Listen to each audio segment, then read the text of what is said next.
Skill gets you noticed. Speed gets you space. Strength wins the ball. But mindset? That wins games. In this episode, the mindset of champions. How top players stay mentally strong. We uncover how elite players build confidence, handle pressure, and turn setbacks into comebacks. Let's dive in, because champions aren't born, they're built one mindset at a time.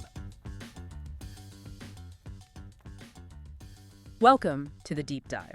Today, we're really getting into it, looking at what makes the absolute top footballers stand out. Not just the obvious stuff. I mean, we all see the skill, the speed, the strength. Well, these are crucial, obviously. But looking at the insights from the Coach's Hub and the mindset of football champions, which we've used for this deep dive, well, they make it really clear. Physical talent, that gets you in the door. But the mental game, the mindset, that's the secret weapon. That's what actually, wins games. Absolutely. Spot on. Think about it. Two players, technically almost identical. Who takes the crucial penalty? Who does the coach trust in the final minutes? It's the one with that superior mental strength. So our mission today really is to unpack these core mental pillars. We're talking about what lets players like, say, a Ronaldo stay so consistent or a Bellingham stay so composed under pressure. And the goal is for you, listening, to get some actionable insights here. Because these principles, they apply way beyond football. High-pressure meeting, tough conversation. The mental tools are surprisingly similar. Yeah, that's a great point. But first, maybe we should just acknowledge the environment these players are in. It's brutal, right? The pressure is immense. Oh, totally. The sources really paint a picture of just relentless testing. It's fast, it's emotional, everything's public. And it's not always the huge moments like a missed penalty that everyone sees. It's the constant drip, drip, drip. Maybe a coach criticizing you publicly or losing your spot on the team, conceding late, that kind of thing. It creates this intense pressure cooker. Yeah. If you don't have the mental tools, you can spiral pretty fast. And that's the difference, isn't it? The sources point this out. The average player might shy away from that pressure. But the champion, they react differently. They don't see mistakes as like the end of the world. They see them as data. Immediate feedback. Exactly. And they don't get overwhelmed by emotions. They actually use that energy. That's the key shift. And the payoff is huge. It means staying calm when everything's chaotic. It means playing with confidence, not, fear. It lets you bounce back fast from a mistake, stay focused on your job, and deliver consistently, even on days when maybe you're not feeling 100%. Okay, so let's break down these pillars. Pillar number 1, confidence believe before you achieve. This one kind of flips the script, doesn't it? We tend to think confidence comes after success, like score a goal, then feel good. But these elite players, they seem to build confidence first through their habits. Yeah, that's a really critical point from the Coach's Hub. Confidence isn't something you just wait for. It's earned. It's the result of doing the work, following the process. The sources talk about how the top players build this foundation literally every day. Simple things, but vital, like warming up properly, fueling correctly, really knowing their tactical roles. There are no surprises. Okay, that makes sense for the physical side. But mentally, how do they build that belief? Well, they focus on control. What can they actually influence? So instead of worrying about a perfect game, which is impossible, they set smaller goals, like maybe focus on winning your individual duels or hitting a certain pass completion rate early on. Small wins build momentum. Right, manageable targets. And visualization is huge. They're not just daydreaming about scoring. They're mentally rehearsing the whole thing, the tough tackle, making the right run, even leading the team. And that visualization plus the self-talk they use, like those little phrases, I belong here, I've got this, it sounds like it rewires their thinking. It does. It shifts confidence from just hoping for the best to expecting good things because you put the work in. That's earned belief. Exactly. And it's crucial to say, this isn't arrogance. Arrogance is thinking you're great without the work. Confidence is just trusting your preparation. You've done the reps, so you trust yourself. Okay, so if confidence is about preparing for success, the next pillar is about handling the inevitable failures. Pillar 2, resilience, bounce back stronger. Because let's be real, no top player has a smooth ride. Bad games, injuries, public criticism, it happens. Yeah. Resilience is what stops a bad moment becoming a career slump. So it's not about avoiding mistakes, but how you react. What's the first step when a champion makes a big error? How do they train that bounce? It's about reframing almost instantly. Viewing that mistake not as I failed, but as, okay, what's the feedback here? So instead of I'm a terrible finisher, it's more like, right, that shot, my plant foot was maybe a bit off, or I needed to take it quicker. It's just information to learn from. That takes serious discipline. Okay, and what about stuff you can't control, like a bad ref call or terrible weather? The sources mentioned controlling the controllables. Yeah, this is key. You pour all your mental energy into the things you can manage. Your effort level, your attitude, and your very next decision. Simple as that. Mm-hmm. Getting wound up about the ref or the rain is just wasted energy. It doesn't help you win the next ball. So the focus immediately shifts to, okay, what's next? What do I do now? Mm-hmm. Not dwelling on what went wrong. Staying solution-focused, Yeah. always looking forward. And it's interesting, the Coaches Hub also mentions tracking progress, like using video or journaling. So even if results aren't great right now, you can look back and see, okay, I have improved in this area since last month. That must be a mental boost. Definitely. It reinforces that setbacks are just part of the journey, not the end point. Resilience basically turns those setbacks into fuel for a comeback. Okay, pillar 3. Focus whip century. Stay present in the chaos. Football matches are pure chaos sometimes, aren't they? The crowd noise, the clock ticking down, fatigue. Losing focus for a second can be costly. Yeah, the challenge is maintaining that concentration for the full 90 minutes plus when everything around you is trying to pull you away. Champions manage this by, well, playing in moments. They're not obsessing over the final score while the game's still on. They're locked into the current task, the next pass, the next tackle, the next run, just the immediate job.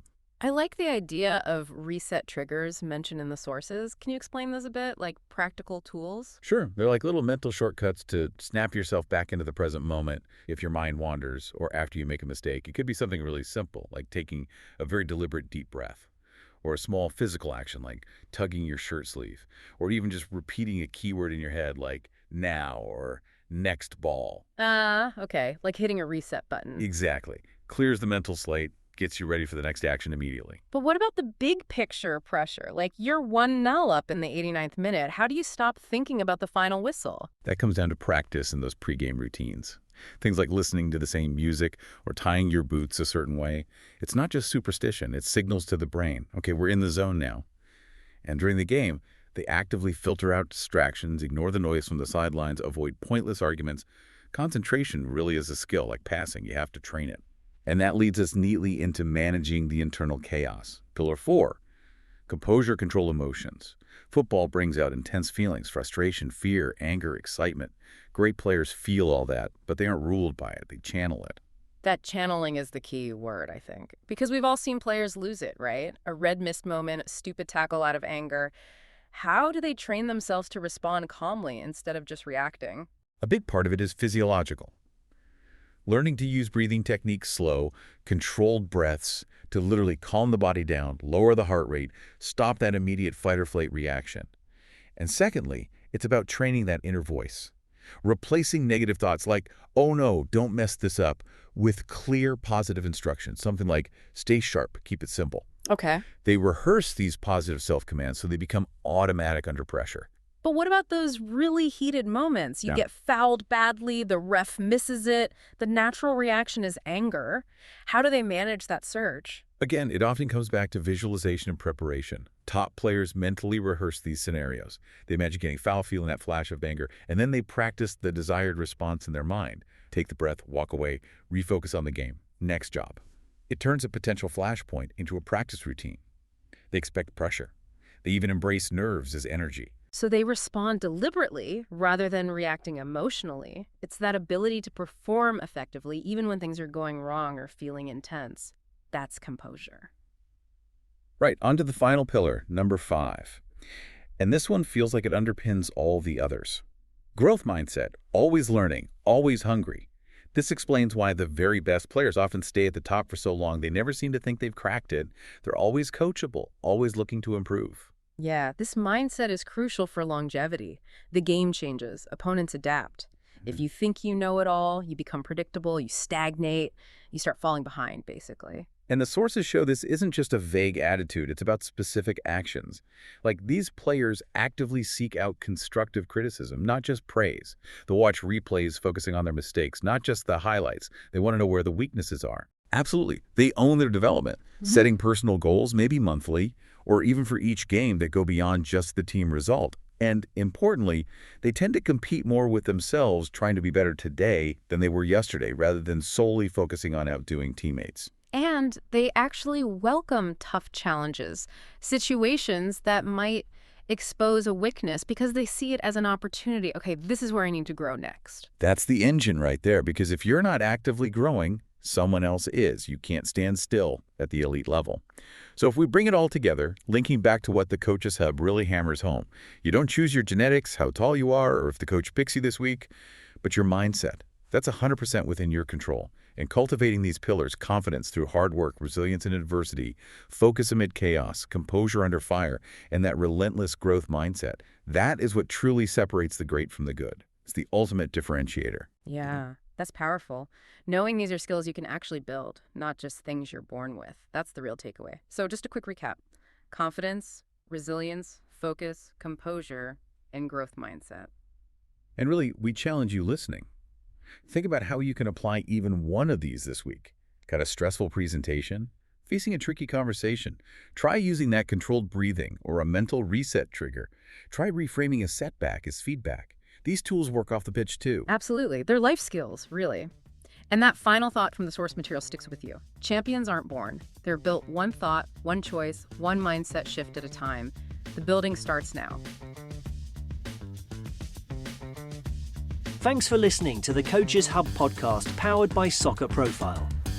Remember, talent may open the door, but mindset keeps you in the room. Every challenge, setback, or moment of doubt is a chance to grow stronger, think clearer, and rise higher. If you're ready to build that champion mindset, explore more insights, webinars, and resources at www.soccer-profile.com. Train your mind like you train your body and watch your game transform.